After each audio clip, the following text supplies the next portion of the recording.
soyons connectés par l'amour de Dieu. On va faire une petite prière.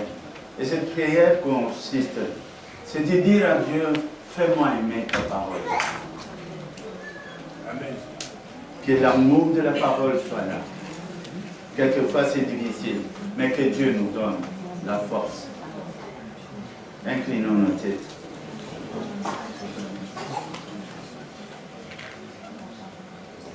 Seigneur, je sais,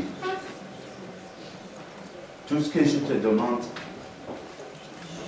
d'augmenter cet amour de la vérité, l'amour de ta parole. Cette parole qui nous conduit vers le salut. Ô Seigneur, rends-nous humbles devant cette parole. Que nous soyons comme des petits enfants. C'est dans l'humilité que tu agis. C'est quand nous sommes faibles que ta puissance se manifeste. Regarde tes enfants. Ils sont tous venus de loin. Ne nous abandonne pas, Seigneur. Je me dispose moi-même comme ton instrument. Donne-nous l'entendement, selon ta parole. Dans le nom de Jésus, nous venons de prier. Amen. Amen. Le livre des Colossiens, le chapitre 1, à partir du verset 24. Je vais lire dans le nom de Jésus. L'apôtre Paul a dit, « Je me réjouis maintenant dans mes souffrances pour vous. Et ce qui manque aux souffrances de Christ, s'il y en a, je l'achève en ma chair pour son corps qui est l'Église. C'est d'elle que j'ai été fait ministre, selon la charge que Dieu m'a donnée auprès de vous, afin que j'annonce pleinement la parole de Dieu, le mystère caché de tout temps, dans tous les âges, mais révélé maintenant à ses saints. Dieu a voulu leur faire connaître la glorieuse richesse de ces mystères parmi les païens, savoir Christ en vous, l'espérance de la gloire. Que le Seigneur soit béni. Amen. Et qu'il nous aide. J'aimerais souligner ici, dans le premier mot, quand quelqu'un vient en Jésus-Christ, quand quelqu'un rencontre Christ, il doit y avoir un avant et un après. Je me dis par là, il n'est pas possible, et c'est impossible, à ce qu'on rencontre Christ et qu'on se dise, je ne vois rien, je ne sens rien, je n'ai rien compris, et que la vie soit la même, comme tu l'as été. Alors moi je te dirais, Dieu ne ment pas, ça c'est un fait, et la parole de Dieu jamais ne se trompe. Alors on doit un tout petit peu regarder ta vie, peut-être en cette occasion. Parce que la Bible dit, Christ en vous, l'espérance de la gloire. Le livre de 1 Corinthiens, chapitre 1, 27 et 30, va nous dire, à partir du verset 27, « Mais Dieu a choisi des choses folles du monde pour confondre les sages. Et Dieu a choisi les choses faibles du monde pour confondre les fortes. » Ça veut dire quoi? L'apôtre Paul disait, si vous vous regardez devant vous, nous venons de nulle part. Moi également. Qu'est-ce que je suis au fait? Mais rien du tout. Mais il y a des gens dans le monde qui se disent qu'ils savent. Et ils disent qu'ils connaissent. Et ils disent même qu'ils sont. Et pourtant, Dieu, quelque part, a envie, en cette vouloir. Il a cette volonté de se vouloir connaître. Il veut que le monde les connaisse. Mais comment le fera-t-il? Je crois que de la même manière qu'il a fait depuis l'époque Assia, il s'est choisi un petit peuple qui était le peuple Israël, qui a débuté avec Abraham, Isaac et Jacob, ensuite Israël. Il a pris ce petit peuple pour confondre les grandes nations païennes qui étaient dans les voisinages. Combien de guerres, combien de conflits. Et à chaque fois, Dieu montrait que le Dieu d'Israël était le véritable Dieu face à des idoles qu'adoraient les autres peuples. Dieu, au fait, a fait sa publicité. Il voulait qu'on les connaisse. Et ce qu'il fit fait. Parce que avant qu'arrive la fin de la première alliance, Dieu a eu le temps de dire, oui, à Moïse avait l'Égypte, regarde derrière toi. Cette nation, tu ne la verras plus jamais. Il a fait de même avant d'entrer dans la ville de Jéricho. On a combattu Israël. Ils l'ont combattu. Mais Dieu a chaque fois montré qu'il était le véritable Dieu. Bien qu'à un certain moment, le peuple d'Israël s'éloignait de Dieu et qu'il les abandonnait, mais quand ils revenaient vers lui, Dieu revenait aussi. Et ces enseignements-là, quand nous voyons dans le livre de 1 Corinthiens, chapitre 10, il va dire, toutes ces choses qui ont été écrites pour nous. Pour que nous qui sommes arrivés dans ce moment ici, dans ce siècle ici, nous pourrions nous en souvenir. Mais ici, nous entrons dans une autre alliance. Il faut savoir que beaucoup de choses qui ont été écrites dans le temps ancien, le Nouveau Testament n'existait pas encore. Ça a été écrit juste bien après. Le passage de... Mais comment prêchait-il avant? Il prêchait par les anciennes écritures. Jésus lui-même, il a trouvé ce même livre, ces rouleaux de livres. Il a dit quelque part ce qui est dans le livre d'Ésaïe 61, il disait, l'Esprit du Seigneur m'a envoyé, il répétera ça dans Luc. Et voilà que Jésus intervient. Et quand Jésus intervient, le culte change. La manière de prier change. La manière d'adorer change. Tout à l'heure, quand j'entendis ce qui était dit ici, Dieu dit pardonne, pardonne, pardonne. Au temps ancien, le pardon allait ensemble avec les sacrifices. Si tu voulais avoir le pardon, tu venais vers le sacrificateur, il allait te décrire exactement ce que tu allais faire. Peut-être que tu allais amener un taureau, ce qui serait inconcevable ici dans cette salle. Nous devrions être un peu dehors, parce que les taureaux venaient, les brebis, tout, on les égosait. C'est par ça que le péché était couvert, du moins pour un moment. Mais nous sommes dans un nouveau culte.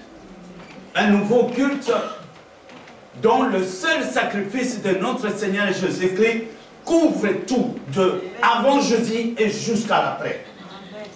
Aujourd'hui, nous sommes sanctifiés par ce sang précieux, sans tache, de notre Seigneur Jésus-Christ, qui n'est rien d'autre que le corps visible de Dieu invisible.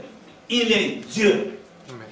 Donc le Dieu invisible s'est personnifié, il a pris un corps humain, il est venu par nous, par le nom Emmanuel, nous comprenons cela, Dieu parmi nous. Donc c'est du sang de Dieu lui-même que Dieu purifie l'homme qu'il a créé à son image, et au travers de ça, il va se réconcilier en lui-même et aussi avec les hommes, avec tout ce qu'il a créé. Car la malédiction que Adam a eue a touché quasiment tout ce que Dieu a créé. Que le Seigneur soit béni. Amen. Mais le problème aujourd'hui, c'est lequel? Le problème est que, après la mort de Jésus-Christ, le culte ancien a continué aussi. Ça ne s'est pas arrêté. Beaucoup de gens aujourd'hui croient encore que pour atteindre le royaume des cieux, il doit, ce qui est vrai en partie, mais mal expliqué. Je dois obéir, je dois ne pas faire du péché, ne pas commettre le péché, je dois me sanctifier, je dois me repentir, je.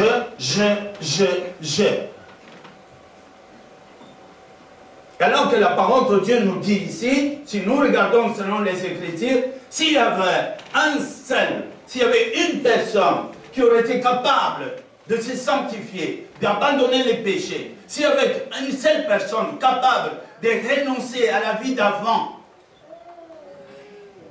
s'il y en avait un seul, Jésus-Christ ne serait pas venu. Il est venu parce qu'il n'y avait personne.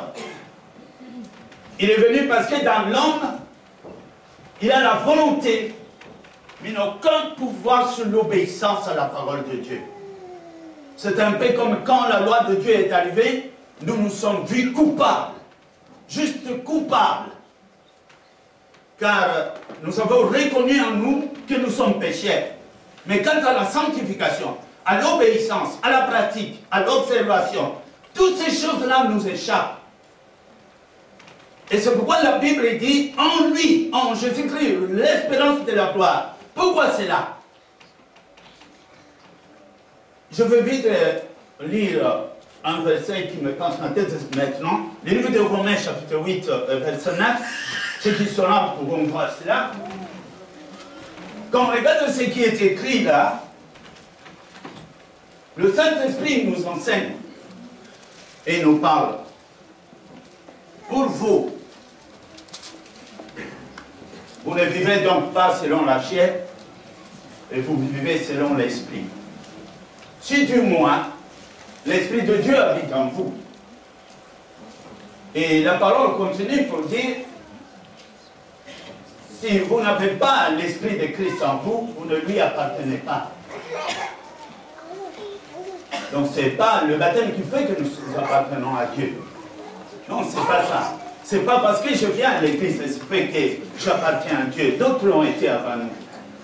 Et beaucoup de gens sont venus aussi. Car Dieu est saint. Et Dieu veut à ce que nous soyons sanctifiés. Or, la sanctification, ce n'est pas l'œuvre humaine. C'est l'œuvre de Dieu. C'est Dieu qui sanctifie. Tout ce que moi j'ai fait, j'ai aimé Dieu. Ça c'est vrai. Je me plaisais à lire la parole de Dieu. Je me plaisais à écouter. Je me plaisais à essayer peut-être. Quand je lis la parole de Dieu, je regarde les lois. Il y en a plusieurs qui regardent les relations entre nous et Dieu, les relations entre les hommes et les hommes, même à travers la société. Je me disais, si le monde avait appliqué cette loi, il n'y aurait plus de guerre. Mais comment ça se fait que cette loi n'est pas appliquée? Bien que la loi de Moïse était à la base de la construction presque de toutes les lois que nous connaissons dans notre civilisation moderne. Elle a été à la base. Mais qu'est-ce qui fait que nous n'arrivons pas à l'appliquer? Tout simplement parce que l'application ne se fait pas par l'homme, mais c'est fait par Dieu lui-même si nous venons vers le Seigneur Jésus-Christ. Car avant que cette obéissance soit possible, avant que la sanctification soit possible, avant que l'adoration soit possible selon Dieu, avant que nous puissions suivre réellement le chemin de Dieu et d'être sûr que je puisse dire sincèrement, j'ai une place là au ciel, j'ai une place. Parce que la Bible dit là, si Christ est en vous, l'espérance, j'espère tout. Il y a des choses qui sont dans le monde et des choses à venir. En lui. En dehors de lui, ce n'était pas possible. Avant Jésus, ce n'était pas possible. Mais en lui, le culte nouveau est entré. D'où d'ailleurs nous voyons, il n'y a aucun sacrifice ici. Parce que seul le sacrifice de notre Seigneur Jésus-Christ suffit à suffisance de pouvoir nous sanctifier et nous inviter à devenir enfants.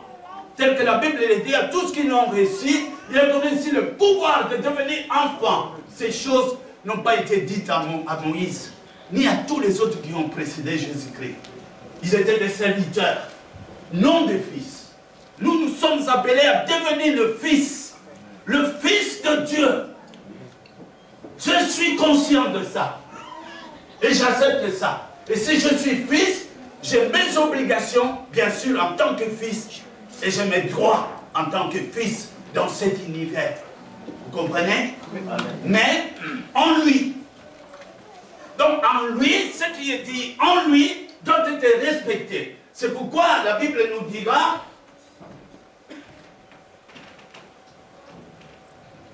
bien que Dieu nous a choisis pour confondre ce qu'ils sont, je suis là pour confondre les scientifiques. Dites Amen. Amen. Amen. Ceux qui disent qu'ils sont. J'ai vu quelqu'un à la télévision, je crois, il y a 2 jours, il disait c'est impossible qu'il y ait dans le déluge autant d'eau et que l'eau se retire. Il a dit c'est impossible. Et moi je me disais, qui lui a dit de retirer de l'eau? Certainement pour lui c'est impossible. Il connaît mal Dieu. Il disait la vérité, c'est impossible pour lui. Rien n'est impossible à Dieu. Nous sommes donc appelés, nous, en Jésus-Christ, et nous devons remplir ces règles-là. Avant que tu viennes en Jésus-Christ, Dieu a vu en toi quelque chose. Et ce que Dieu a vu en toi, tu le cherchais vraiment. Parce qu'il y a une parole qui dit, si vous me cherchez vraiment, de toutes vos forces, je vais me laisser trouver. Et ce qui fait le cas pour nous, et chacun de nous. Il se peut même que tu as changé beaucoup d'églises. Voire même d'autres viennent dans l'islam. Il a changé, il a été dans le bouddhisme. Mais dans ton parcours, Dieu a vu. Ce n'est pas la puissance que tu cherchais. Ce n'est pas par orgueil. Mais tu cherchais la vérité. Et Dieu a vu. Isaïe dit, vous cherchez en tâtonnant. Et quand Dieu regarde tous les parcours et se rend compte qu'il me cherche, qu'est-ce qu'il va faire? Un jour, il va te prendre, comme aujourd'hui, et il t'envoie juste devant sa parole. Personne ne peut être sauvé. Personne ne peut déclarer être pur ni sanctifié s'il n'est attiré par le Père devant Jésus-Christ. Jésus est la parole. Et c'est la parole que nous attendons. Voyons, l'apôtre Paul n'était pas n'importe qui. C'était quelqu'un qui aimait Dieu, mais qui ne connaissait pas la vérité. Son problème, c'était ignorer Christ et croire en Dieu. Mais quand il a plu à Dieu de le prendre, de l'inviter, il a envoyé chez Ananias. Il dit, va là-bas, on te dira de quoi tu vas souffrir pour moi. Et l'apôtre Paul est allé là-bas, il a trouvé quelqu'un qui l'attendait. Il était aveugle spirituellement. Dieu a montré ce qu'il était réellement. Il est devenu aussi aveugle physiquement. Et quand il est arrivé là-bas, on a prié sur lui. Les écailles sont tombées. Nous avons besoin que les écailles tombent. Dites Amen. Amen. Nous avons besoin de voir et de comprendre. On a besoin d'un cœur qui soit capable de comprendre, de saisir le mystère de Dieu. J'ai besoin, moi, que Dieu m'ouvre les yeux et que je puisse être capable de contempler la gloire de notre Seigneur. J'ai besoin de ça. Autrement, ce n'est pas possible. Et la Bible doit dire, sur le même verset, 1 Corinthiens, verset 30, « Or, c'est par lui que vous êtes en Jésus-Christ, lequel de par Dieu a été fait pour nous sagesse, justice et sanctification et rédemption. » Ceci a été fait pour nous.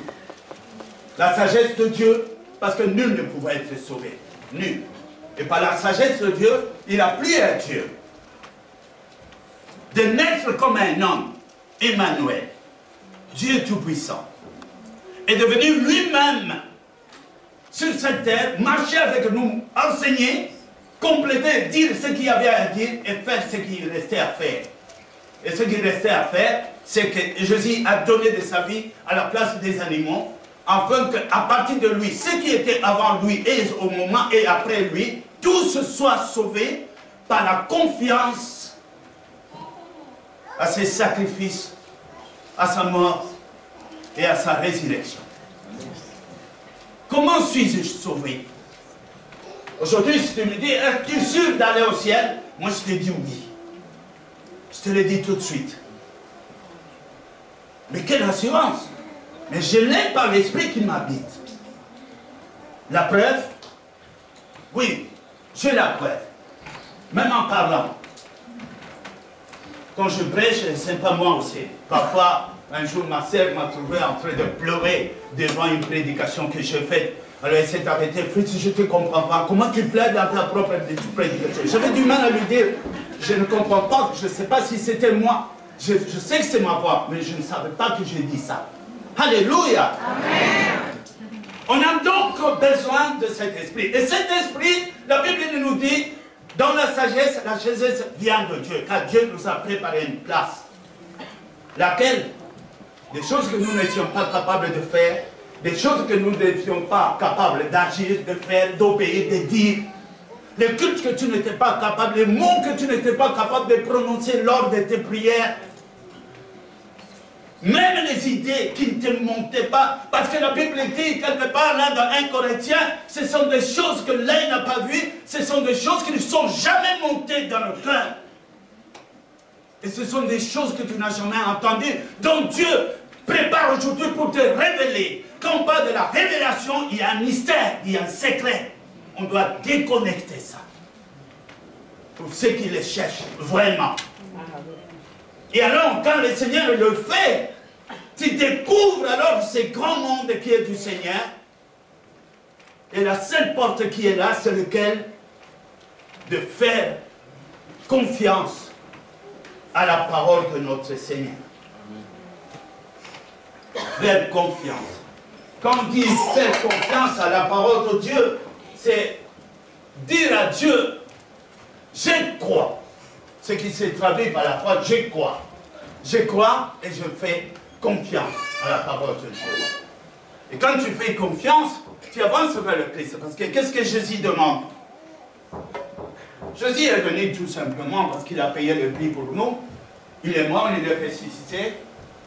Et il veut que vous compreniez, si vous lui faites confiance, sa mort devient la tienne. Et tu obtiens ainsi le pardon du péché. Et tu es compté devant Dieu comme étant juste. Juste. Comme si tu avais tout obéi. Parce que tu fais confiance en Jésus. Parce que tu t'appuies à sa parole. Parce que tu as dit, Seigneur, moi, je n'ai pas pu. J'étais hypocrite. Je n'arrive pas. Et que je m'appuie à ta parole. Alors la parole de Dieu dit, tu es compté comme saint. Tu es justifié. Si ce n'était pas Jésus, chacun de nous aurait dû, pour obtenir la justification, prouver son obéissance devant Dieu. Ce qui est impossible.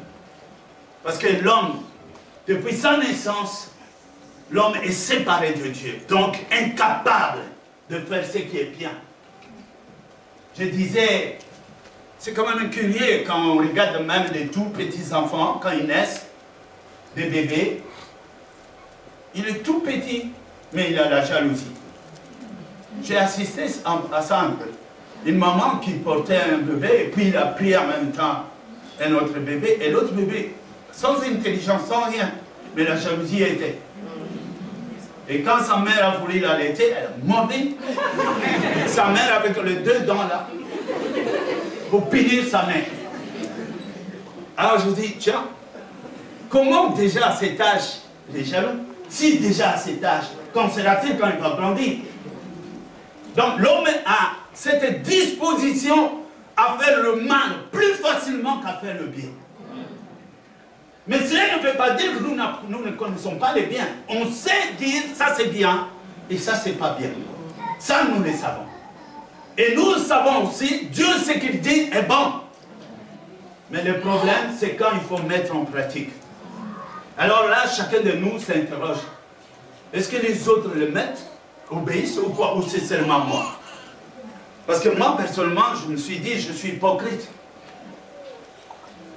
À l'époque, j'étais dans l'église catholique et on allait confesser tous les week-ends chez les prêtres. Combien de fois j'ai haïssé la confession. Parce que le prêtre nous attendait. Et quand seulement je le vois, je me rappelle à ce que je lui avais déjà dit. Peut-être que je suis revenu 5 fois, 6 fois dans le même péché. Finalement, il me dévisageait comme pour dire, toi aussi, encore, tu es encore là. Et je tremblais. Qu'est-ce que je vais lui dire? Il sait déjà. Mais quand je sortais de la confession, je me dis, mais comment on fait pour être saint? Dieu est saint, je veux être saint. Mais comment on fait pour être saint? C'est que j'ignorais, il n'y en a pas un seul qui peut être saint. C'est que j'ignorais, aucun de nous ne peut obéir. C'est que j'ignorais, il était impossible de faire ce que Dieu veut et de ne pas faire ce que Dieu ne veut pas par notre propre force. C'était impossible. C'était ça la chose qui nous manquait. Voilà pourquoi Dieu, quand il a vu la situation du monde, il a dit, Jésus, 200. Sinon, personne ne sera sauvé. Et quand Jésus est arrivé, animé par l'Esprit de Dieu, cet Esprit est saint, qui lui donne de nouvelles dispositions, qui fait en sorte que ce qui ne pouvait pas obéir, il le fait, et ce qu'il devait faire, il le fait. Cet Esprit-là, il nous l'a confié. Tout au début, si je dis quelque chose dans la Bible là, pour vous, vous vivez selon l'Esprit de Dieu. Si du moins, cet Esprit vous habite. Si quelqu'un n'a pas l'Esprit de Christ, il ne lui appartient pas. Parce que n'ayant pas l'Esprit de Christ, tu es encore dans l'ancien monde, donc c'est encore des péchés, quoi que tu confesses. Quoi que tu fasses, tu ne sortiras pas de là. Car il habite encore dans toi ce que nous appelons le péché. Je ne dis pas les péchés, je dis le péché.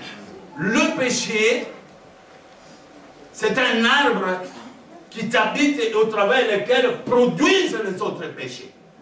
C'est-à-dire, tout simplement, tu es séparé de Dieu. Pourquoi je suis séparé de Dieu? Parce que tu n'es pas encore mort avec Christ pour être ressuscité avec lui. Peut-être que tu as Jésus comme une histoire. Son histoire, vraiment c'est merveilleuse. Quand on lit, avec une multiplication de pain et tout ça, c'est merveilleux. Mais vivre en Christ en est une autre chose. Amen. Et tout cela, je sais, ça vient par l'entendement. La foi vient de ce que l'on entend. Et ce qu'on entend vient de la parole de Christ. Quelque part, même l'apôtre va s'interroger, comment tu as été instruit à vous dépouiller par rapport à l'homme passé, à ta vieille nature? Comment tu as été instruit à vous dépouiller en Christ? Est-ce que c'est en lui? Est-ce que c'est pour ces raisons que tu as renoncé? Est-ce que c'est pour ces raisons-là de ta faiblesse? Est-ce que c'est pour les raisons de la manque d'obéissance, de toutes ces choses qui te manquaient, que Dieu est venu vers Christ? Parce que Dieu nous attend. Il attend quelque chose que ça sorte de notre bouche. D'abord, je reconnais, Seigneur, que je suis le coupable. C'est moi le pécheur. Mais viens entendre une autre chose. Par moi-même, je ne peux rien. Aide-moi. Mais quand on vient vers le Seigneur, Dieu nous donne cette capacité nouvelle que je n'avais pas.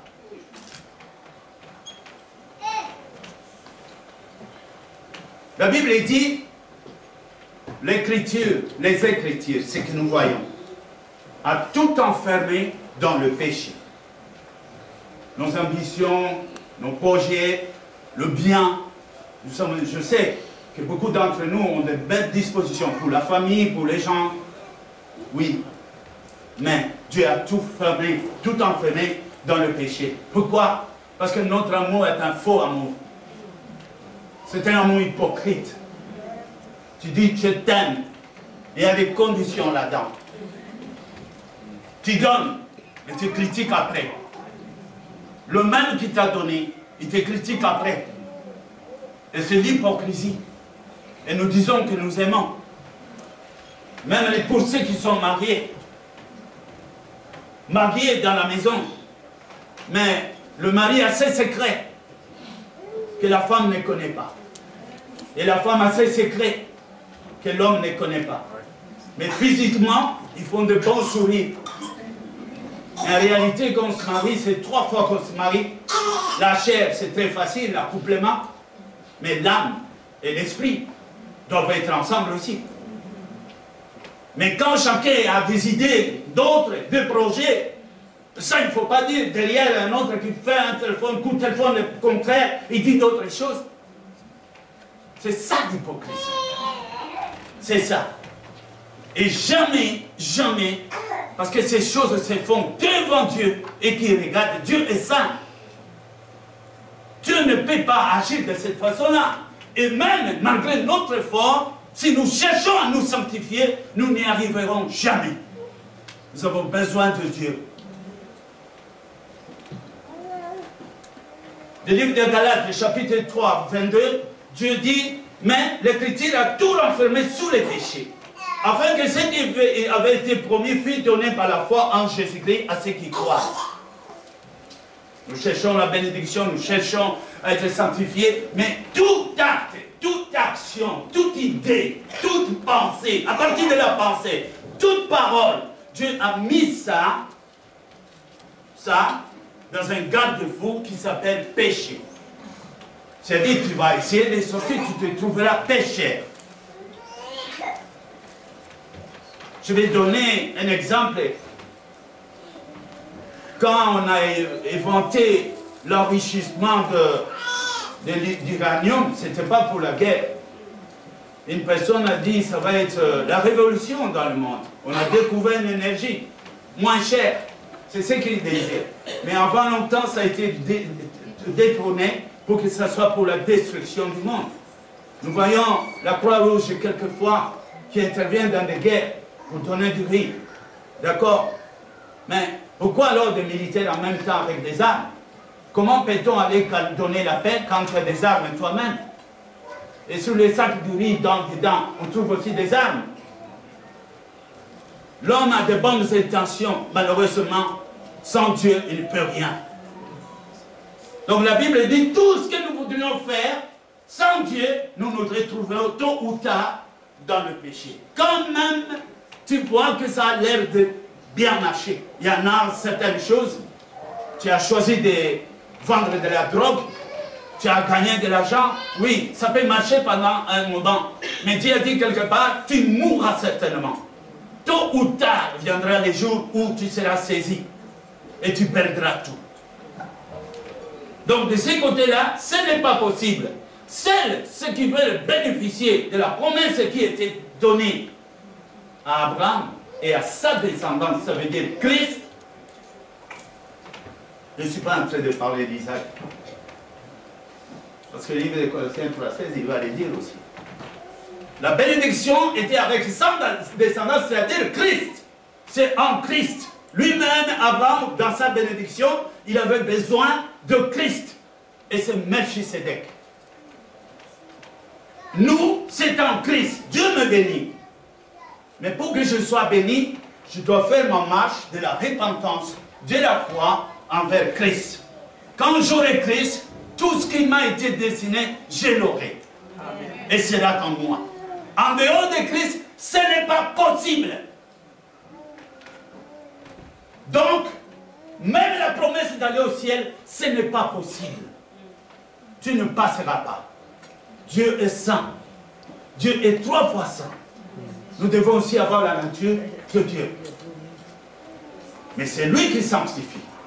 Tout ce que Dieu entend en nous, la sincérité. Si tu viens vers le Seigneur, je sous-attends que tu as renoncé de diriger ta vie toi-même. Ce qui met Dieu en colère, c'est souvent nos verbes quand nous conjuguons. Je vais faire, j'ai décidé. Combien de fois nous sommes encore là? J'ai choisi. Je décide d'aller en Belgique. Je ne vivrai plus en France. Moi, j'ai toutes ces choses-là. Ah bon? Qui sait ce qui viendra demain? Tu sais ce qui t'attend sur le long de chemin. Nous devions dire plutôt à la grâce de Dieu. Et si Dieu le veut, oui, nous pouvons rêver. Mais nous devons soumettre nos pensées à la pensée de Dieu. Car nos pensées ne sont pas à la pensée de Dieu. Et les pensées de Dieu sont hautes. Et les pensées de Dieu s'accomplissent. Mais pas les nôtres. Nous proposons. Et Dieu dispose. Nous devions entrer dans nous-mêmes. Parce que quiconque qui croit agit par sa sagesse, ne serait-ce que pour venir vers Dieu, eh bien, Christ ne vous sert à rien. C'est-à-dire la mort de Christ n'est pas pour toi. Mais si tu veux que la mort de Christ agisse en toi, tu dois reconnaître que tu as perdu. J'ai combattu, mais j'ai été vaincu par le monde.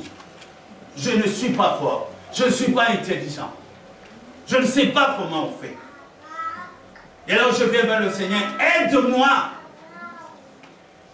Si cette phrase ne sort pas de toi, ce n'est ni l'onction du pasteur qui va te sortir de là. Car chacun de nous confessera de sa bouche et croira de son cœur. Et c'est Dieu qui sonde, ce n'est même pas un pasteur qui sonde ça. Nous proclamons la vérité. Et devant toi, tu as un choix. Il y a le passé, il y a l'aujourd'hui, il y a demain. Voulez-vous encore continuer? Vous voulez encore miser sur le passé, continuer ça? Gagner la vie par la prostitution? Gagner la vie par le mensonge? Gagner la vie? Tu essayes encore? Il y en a qui prient hein, pour que la police ne les attrape pas. Un gêne, un gêne. Seigneur, sois avec nous aujourd'hui, pas de patrouille de la police. C'est mal comprendre Dieu. Galates chapitre 4, verset 4 jusqu'à 6, la Bible nous dit, vous êtes séparés de Christ. Vous tous qui cherchez la justification dans la loi. Vous tous qui cherchez à être justifiés par effort propre, vous êtes séparés de Christ. Et Christ ne vous sert à rien. Vous êtes déchus de la grâce de Dieu. La grâce, c'est un don inémérité que Dieu t'a donné. Non pas parce que tu as obéi, mais parce que tu fais confiance à la parole de Dieu. C'est différent. Pour nous, c'est de la foi que nous attendons par l'Esprit, l'espérance de la justice. Autrefois, j'étais hypocrite. Bien que je fais des efforts, je dois vous dire que j'ai vécu 8 ans dans le couvent avec les prêtres. Donc, j'attendais ronfler les prêtres. Ils étaient là, moi j'étais ici. 8 ans. Mais ce n'est pas pour autant que j'avais compris. Il fallait que je me détache de là. Pas je même, que la grâce de Dieu me sorte de là. Pour m'ouvrir le cœur. Pour me faire comprendre ce que c'est exactement la justice, la rédemption, l'adoption. Et si aujourd'hui je peux me prononcer et que je puisse parler devant vous, pourquoi? Parce que j'ai obéi à l'appel de Christ. Je n'ai pas pu obéir à l'appel de la loi qui était là, mais j'ai obéi à l'appel de Christ et je fais confiance à la mort de Christ pour moi et à sa résurrection pour moi, et Dieu m'a fait un don. Amen. Alors ce qui n'était pas possible dans moi est devenu possible. Amen.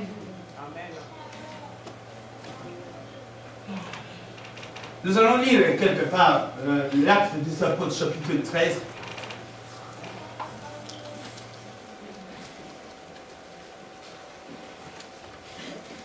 Acte des Apôtres, chapitre 13,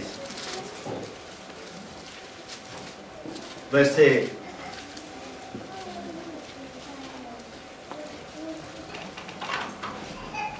38. Sachez donc, hommes frères, que c'est par lui que le pardon des péchés vous est annoncé. Sachez, c'est par Jésus-Christ. Et que quiconque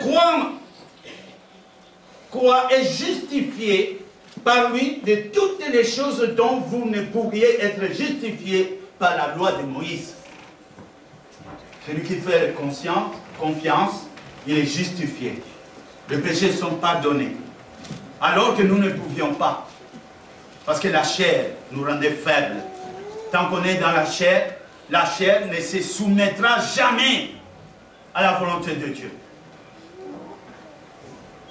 Ce n'était pas possible pour moi. Mais j'ai amené mon corps, mon âme, mon esprit, je suis allé vers le Seigneur et j'ai dit au Seigneur, je ne suis pas capable.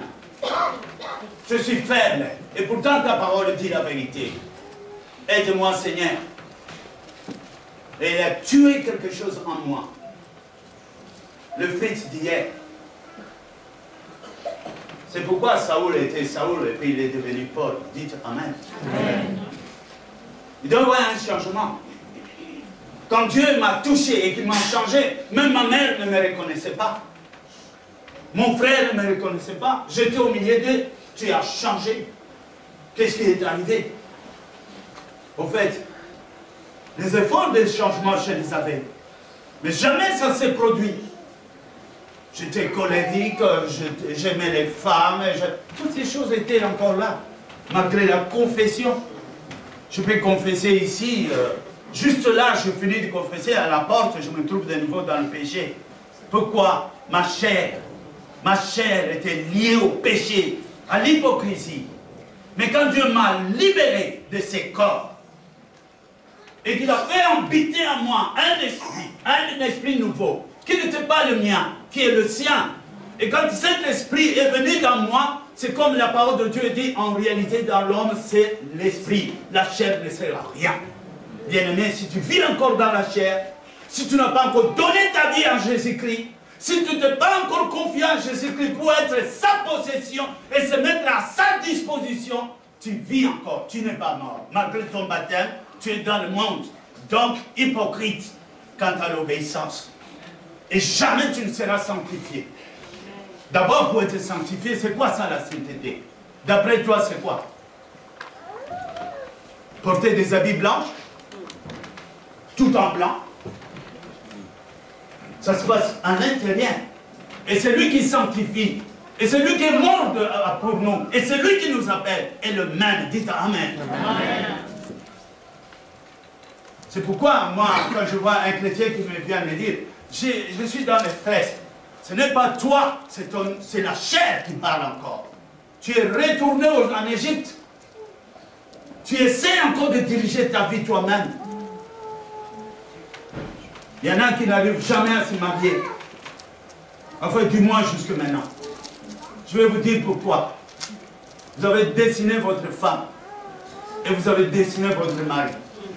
Je le vais comme ça. 1 mètre. Je veux. Et tu regardes du pied à la tête. Oui, ça va. Mais alors, c'est à cause de ça. Cette perle que tu n'arrives pas à trouver. Et tu attends, tu attends, tu attends. Et le temps passe. Parce que tu ne laisses pas Dieu agir pour toi. D'ailleurs, nous nous connaissons mal. Je ne sais même pas qu'est-ce que je suis. Je ne sais même pas quelles sont mes limites. Je ne sais même pas qu'est-ce qui peut se passer quand la chair va monter. Je vais vous dire, je dis souvent, je n'ai pas confiance en moi-même. Et pourquoi? Parce que je sais que cet homme Fritz, quand il est dans la chair, mais il n'est rien du tout. C'est un blasphèmateur. Il égare, il n'est pas bien. Mais c'est l'Esprit de Dieu qui marche avec moi. Amen. Et alors je fais confiance. Amen. L'apôtre Paul disait, ce n'est plus moi qui vis, mais c'est le Saint-Esprit qui vit dans moi. C'est lui qui vit en moi. Alors ma vie aujourd'hui, je ne la dois pas à moi-même, ni à ma sagesse. Paul était intelligent. Il était un pharisien, militaire. Mais il a dit, ces choses qui me condamnaient, qui me dirigeaient à la mort, je les regarde aujourd'hui comme de la boue, afin de gagner Christ. Amen. Et Dieu nous appelle aujourd'hui. Je vais te dire sincèrement, peut-être que si on parle avec toi, tu serais prêt à dire, pasteur, prie pour mon dossier. Oui, je sais, beaucoup sont là. Pasteur, prie pour mon dossier. Et voici ta réponse. Le problème, ce n'est pas dans les dossiers. Le problème est que tu sois connecté avec le Dieu. Écoutez, la justice de ces pays est sous la puissance de Dieu. Amen. Dieu peut tout. Amen. Il peut rendre possible ce qui est impossible. Je suis entré un jour dans une maison et j'arrive là. Il y a une maman qui vient, qui m'a reçu et me dit, on a un enfant qui est en Afrique.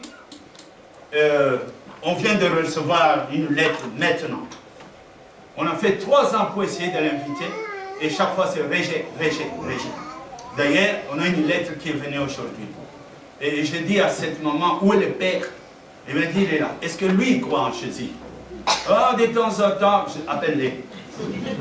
Et j'ai dit au père, toi et ta femme, nous allons prier pour l'enfant, mais en une condition.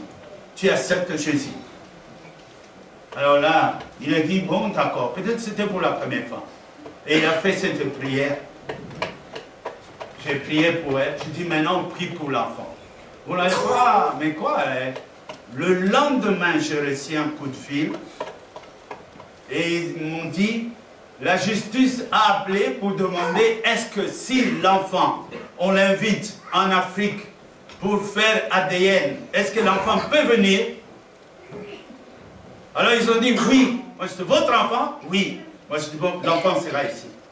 Ils ont fait les analyses. En moins d'un mois, l'enfant était en Belgique. C'est quand on utilise Dieu. Ça, quand tu fais ta confiance à Dieu. Ton problème dans ton foyer a besoin d'un autre consolateur, un autre avocat. Pas celui qui te demande de l'argent, mais celui qui te demande de croire en lui. C'est lui qui va te sortir de là. Si vous lui faites confiance, vous verrez la gloire de Dieu. Il a une puissance illimitée. Et quand on lui fait confiance, avant même qu'il soit question d'obéir, avant même qu'il soit question à ce que tu pratiques, il t'appelle déjà saint.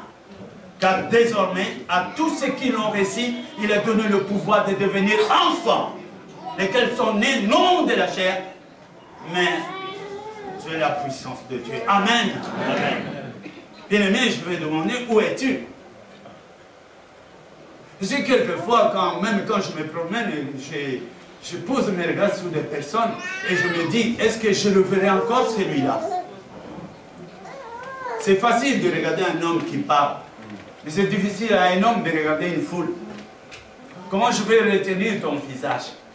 Et là, dans mon cœur, je dis, est-ce qu'il comprend? Est-ce qu'il est prêt à accepter ses seigneurs? Parce que celui qui va prouver qu'il est maintenant avec toi, ce n'est pas moi, mais c'est lui.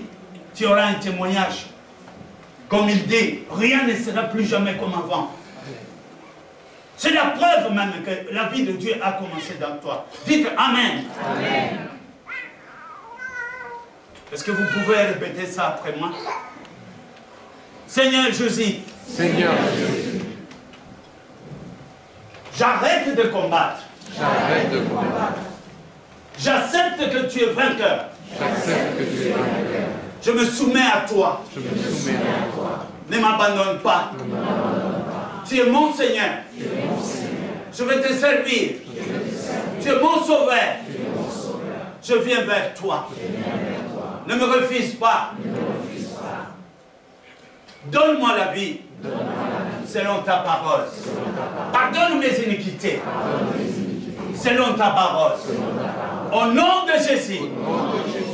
Je hais le péché. Je hais le péché. Je hais la désobéissance. Je hais la désobéissance. Je hais le diable. Je hais le diable. Et je t'ai choisi, Seigneur. Dans le nom puissant de Jésus.